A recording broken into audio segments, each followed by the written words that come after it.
I'm Melanie Raye, and today I'm going to be reading for you a report I did on the curriculum of attachment. So I hope you enjoy it. I hope you find it interesting. Mama! I'm sure many of you would have heard this cry from the mouth of a young child. While at first it may seem annoying, overwhelming, or even heartbreaking, it actually indicates a very healthy part of a child's development: attachment. According to Janet Gonzalez-Mena, an infant and toddler specialist, attachment is closeness and responsiveness to an infant. According to attachment theorist Bowlby, an infant's secure attachment with a caregiver is an innate biological strategy for survival, through ensuring that their basic needs are met.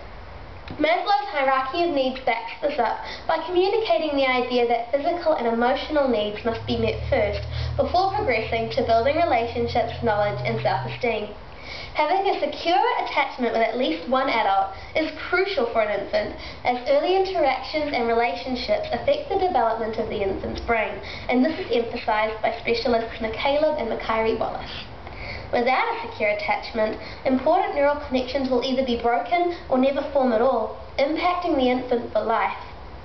Also, Te Wharaki, the New Zealand Early Childhood Curriculum, states that infants need a secure relationship with at least one person in the early childhood setting in order to develop a strong sense of identity and self-worth, which then enables them to confidently learn to build relationships.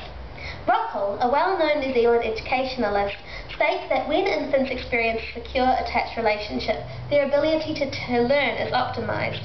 As for toddlers, Te Wharaki indicates that they need supportive, secure relationships with their caregivers in order to develop the dependence that they desire.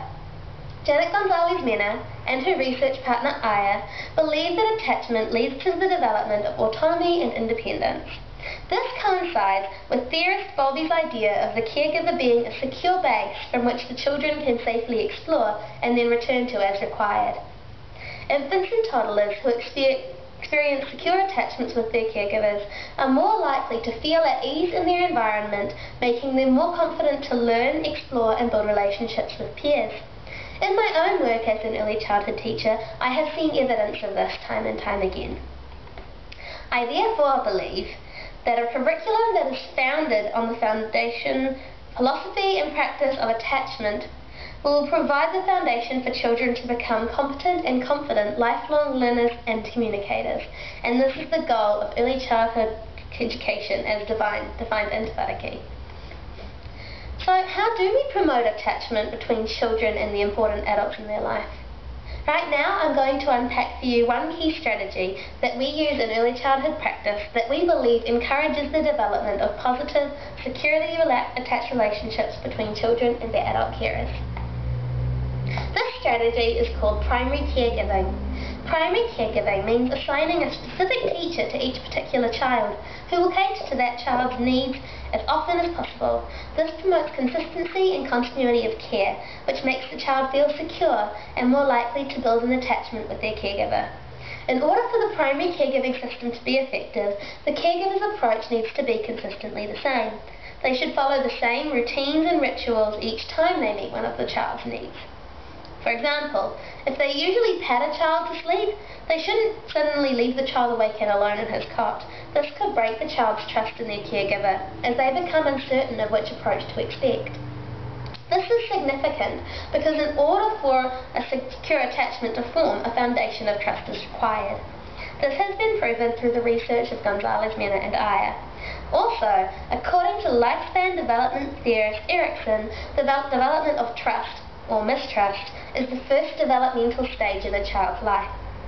For a child to build an attachment with their primary caregiver, he needs to feel listened to and respected by that caregiver. According to educational researcher Daly, this happens as the primary caregiver follows the child's cues and responds promptly. Responding promptly to children's needs is an indicator of high-quality infant and toddler care, as recognized by another educationalist, Bernhardt. Babies are designed to create their own attachment through crying and making eye contact, making it even more crucial for us to be responsive and consistent. One example of how a caregiver could be responsive is that when a child is turning their head away from the bottle or the food, the caregiver will accept that he doesn't want any more and will not force him to keep feeding.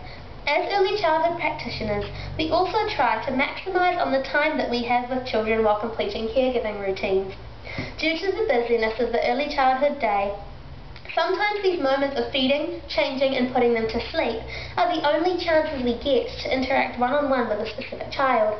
Because of this, we make every effort to make those times meaningful for that child. We sing to them, say their name and speak to them kindly and reassuringly.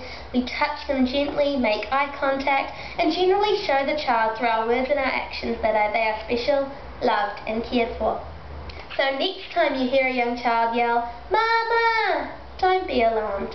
Instead, celebrate the fact that this child is developing secure, attached relationships that will benefit him or her for a lifetime. Mwah! Love you all. Have a great week. Bye!